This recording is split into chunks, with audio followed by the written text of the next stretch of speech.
Hi guys, this is Casey, Janiqua, Alicia, and Andrea. We did our project over cognitive development middle childhood, and we're going to discuss memory. So middle childhood is the age range from 6 to 12 years old. Memory. So what is memory? According to our text, Child Development, A Topical World, memory is defined as, quote, the process by which information is initially recorded, stored, and received, end quote. The information processing approach. In order for information to be stored for future use, a memory must undergo the information processing approach. Cognitive abilities depend on what exposure the child has. Information processing approaches represent the dominant, most comprehensive, and ultimately the most accurate explanation of how children develop cognitively. The information processing approach is broken up into three categories: encoding, storage, and retrieval. Encoding is where the individual records information in a form of usable memory. For encoding, we can use the image of a computer keyboard because the keyboard initially records information when it's being used and sends a memory to the next function. The second process that memory undergoes is called storage. Storage is the process where the memory is kept until called upon. Even though information is encoded, there is no guarantee that the memory will be able to be used in the future. Storage can be represented by a hard drive or a flash drive of a computer.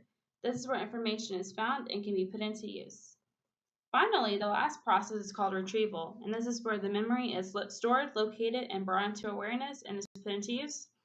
Our last example of this can be the monitor of the computer or the rest of the software. In order for children to retain information, memory strategies such as rehearsal and organizations are proved to be efficient.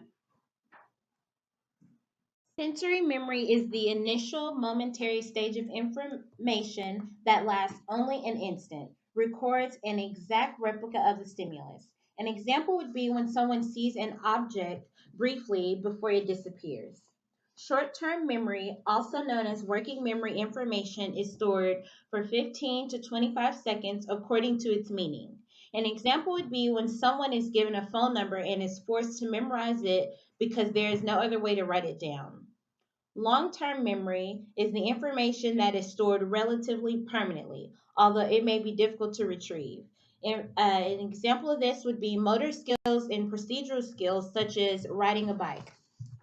Mnemonics and memory strategies are formal strategies for organizing material in ways that make it more likely to be remembered, such as getting organized, paying attention, visualization, rehearsal. An example of these would be Schoolhouse Rock, flashcards, and PEMDAS. Explicit memory. According to Drew and Cabeza, explicit memory refers to the conscious retrieval of past information or experiences, whereas implicit memory refers to the unintentional or non conscious form of retrieval. You can intentionally think of certain memories on demand. Explicit memory becomes stronger as the hippocampus develops. This part of the brain matures around 5 to 6 years old. Implicit memory. Implicit memory are the thoughts and information that are recalled when a certain stimulus brings them to mind. For example, you smell a certain perfume that reminds you of the first time when you went to the beach when you were very young. If you hadn't smelled that perfume, you would have never thought of that memory. Concrete operational approach. Children during the late adolescence start to think more systematically. According to Piaget, children from 7 to 11 years old begin to start developing a concrete operational stage.